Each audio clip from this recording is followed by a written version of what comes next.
Welcome back to my channel. ఎలా ఉన్నారు అందరూ? ఈ వ్లాగ్ ఏంటంటే నేను మీకు లాస్ట్ వ్లాగ్లో చెప్పాను కదండి, అనంతపూర్లో 2 ఎగ్జిబిషన్స్ వచ్చాయని. లాస్ట్ వ్లాగ్లో ఒక ఎగ్జిబిషన్ చూపించాను, ఈ వ్లాగ్లో ఇంకొక ఎగ్జిబిషన్ చూపించబోతున్నాను.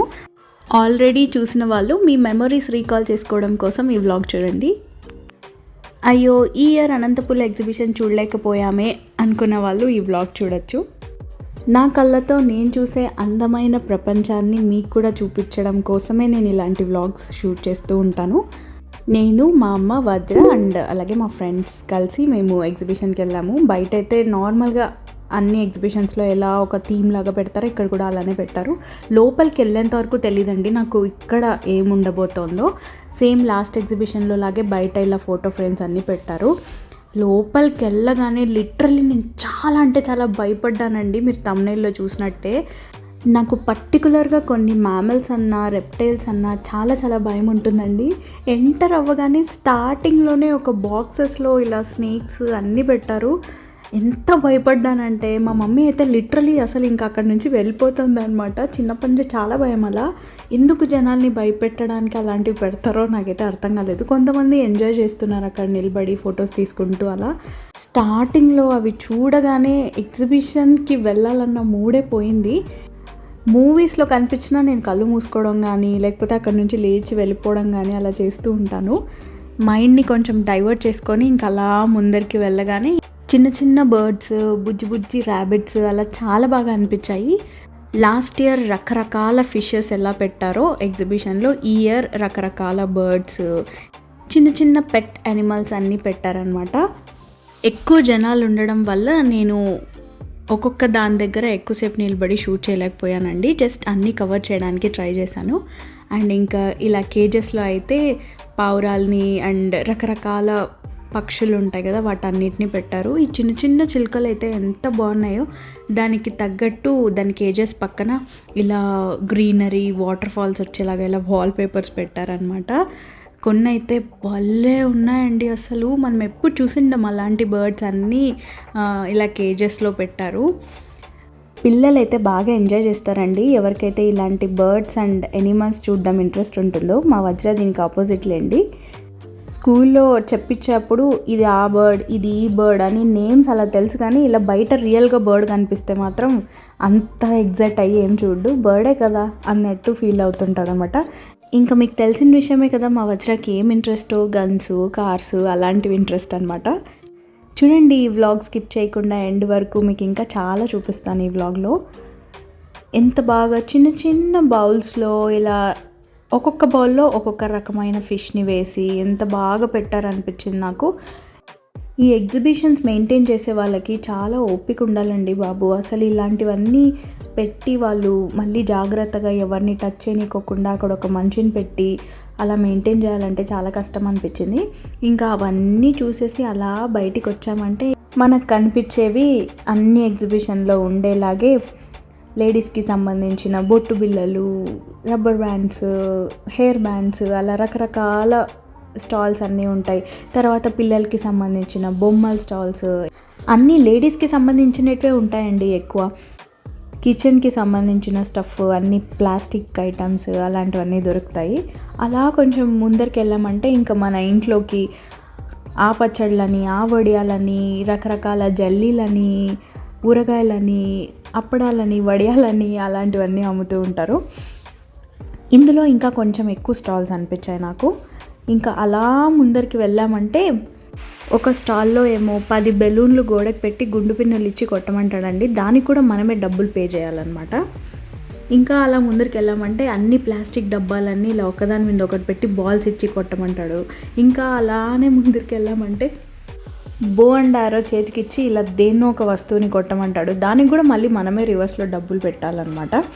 ఇవన్నీ మీకు ఎందుకు ఇంతగా చెప్తున్నానంటే ఏ ఎగ్జిబిషన్కి వెళ్ళినా ఇదే ఉంటుందండి. నేను మామూలే, అది ఏ ఊర్లో అయినా. కానీ పిల్లల కోసం అలా వెళ్ళాల్సి వస్తుందన్నమాట. ఒక 7-8 ఇయర్స్ అయింది అనుకుంటా నేను ఇలా ఎగ్జిబిషన్స్కి వెళ్ళాక. మళ్ళీ ఈ మధ్యనే వెళ్తున్నాను. వజ్ర పుట్టిన తర్వాత బెంగళూరుకి వెళ్ళాక ఇలాంటివన్నీ చాలా తగ్గిపోయాయండి. అనంతపూర్కి ఎప్పుడైనా వచ్చినప్పుడు వెళ్తూ ఉంటాం అంతే. ఈ ఎగ్జిబిషన్లో అయితే ఇలాంటి గేమ్స్ అన్నీ నేను అస్సలు ఆడకూడదు అని ఫిక్స్ అయిపోయాను. వజ్ర అడుగుతాడని వెళ్తామా, ఊరికే ఇలా మనీ ఖాళీ అయిపోయింటుందన్నమాట. అందుకే ఆ ట్రాప్లో పడకూడదు అని అనుకున్నాను. ఈ ఎగ్జిబిషన్లో కొంచెం కొత్తగా ఇలా రిమోట్ కంట్రోల్ కార్ సంథింగ్ ఉండింది. ఇంకా మా వజ్ర చూసాడంటే వదులుతాడా, ఏదో ఎప్పుడు ఇంకా ఎక్కనట్టు చేస్తాడనమాట. అమ్మ కార్ అమ్మ అని అడిగి మరీ వెళ్తాడు. అది ఏదో ఒక 20 నిమిషాలు 30 నిమిషాలు తిప్పుతాడు అని అనుకుంటాడు మా వజ్ర. అలా ఒక 100 రూపీస్ తీసుకొని ఒక 5-10 మినిట్స్ కూడా తిప్పిండాడండి, అప్పుడే వదిలేసి ఉంటారు. ఇలాంటివన్నీ మీ లైఫ్లో మీరు కూడా ఎక్స్పీరియన్స్ చేస్తూ ఉంటారా?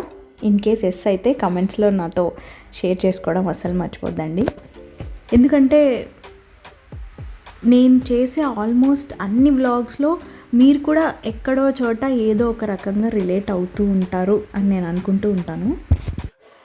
చెప్పాను కదండి, చాలా ఇయర్స్ అయింది ఎగ్జిబిషన్కి వెళ్ళక. అని వజ్ర పుట్టాక ఇప్పుడే కోవిడ్ తర్వాత ఈ మధ్య వెళ్తున్నాం అంతే. ముందెప్పుడో నేను 10th క్లాస్ అట్లా ఉన్నప్పుడు వెళ్ళాను అంతే, కానీ తర్వాత ఇంక అస్సలు వెళ్ళలేదు.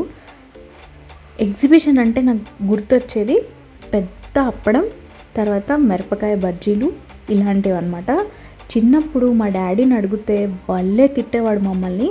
ఎందుకంటే ఆ ఎగ్జిబిషన్లో ఉండే దుమ్మంతా వాటి మీదనే ఉంటుంది. అస్సలు వద్దు, ఇట్లా అడిగినారంటే ఎగ్జిబిషన్కి అసలు పిలుచుకొనే పోను అని చెప్పేవాడు అనమాట. ఎప్పుడైనా మా కజిన్స్ వచ్చినప్పుడు అలా వెళ్ళేవాళ్ళం, కానీ మా డాడీతో మాత్రం అస్సలు వెళ్ళేవాళ్ళం కాదు. ఈ మధ్య వజ్ర కోసం నేను వెళ్ళాల్సి వస్తుంది. వజ్ర అడిగాడంటే సేమ్ మా డాడీ చెప్పిన డైలాగే నేను ఇప్పుడు వజ్రకి చెప్తున్నానండి.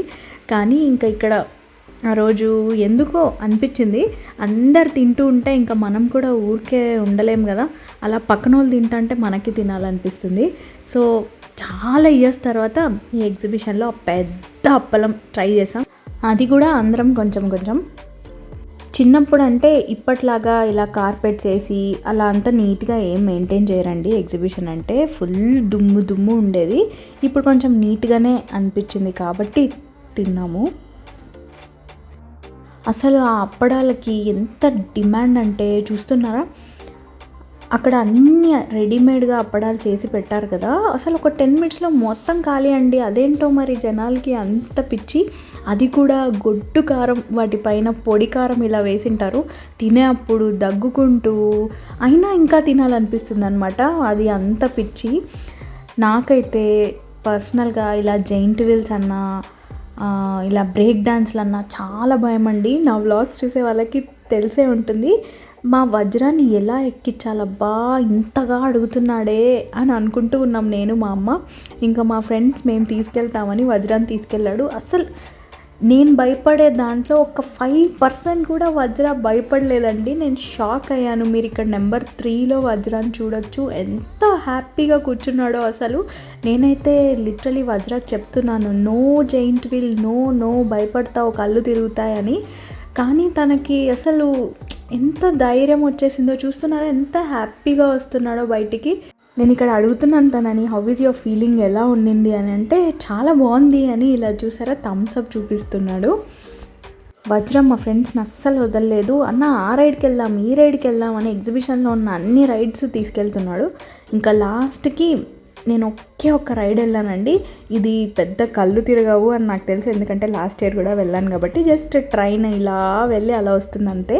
కానీ దీన్ని కూడా నేను ఎంతలా ఎంజాయ్ చేశానో మీరే చూడండి, నిజంగా నవ్వుకుంటారు అసలు. ఈ ఓపెన్ ట్రైన్ నార్మల్గా ట్రాక్ మీద ఇలా వెళ్తూ ఉంటుంది. కొన్ని చోట్ల ఇట్లా అప్స్ అండ్ డౌన్స్ ఉంటాయన్నమాట. ఇలా పైకి ఒక హీప్ లాగా వెళ్ళి కిందకు వస్తుంది. అప్పుడు మాత్రం ఓ అని అరుస్తూ ఉంటాం ఇలా.